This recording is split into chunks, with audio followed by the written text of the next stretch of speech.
Welcome back to Andrea Cleaning. Today I'm going to show you what happens when you put toilet bowl cleaner on your toothbrush. Two amazing hacks for you here today.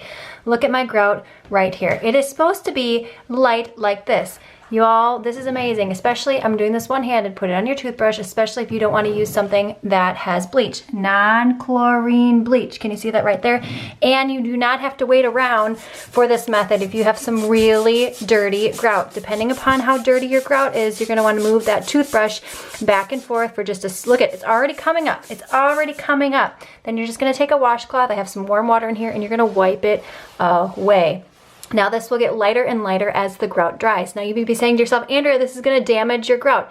Yeah, if you do it all the time, but if you just do it here and there and then seal the grout, this is the fastest way to clean your grout. Let me show you the second way of how you can put toilet bowl cleaner on your toothbrush and make your life so much easier. Let's move over to my toilet right here. You can see oftentimes your toilet and bathroom will stink because up inside the rim right here is pee and the other things, you know what I'm talking about. And your toilet brush can't get in there very well. And sometimes if you just take your toothbrush like this and you put the toilet bowl cleaner on the toothbrush, it doesn't get all the right angles. So I have a trick for you. And this goes without saying, you're not going to use the same toothbrush that you use for your toilet as you use for your grout. Just like you would have different cleaning gloves for your kitchen and for your toilet. You're going to torch right here on your toothbrush. Yeah, baby.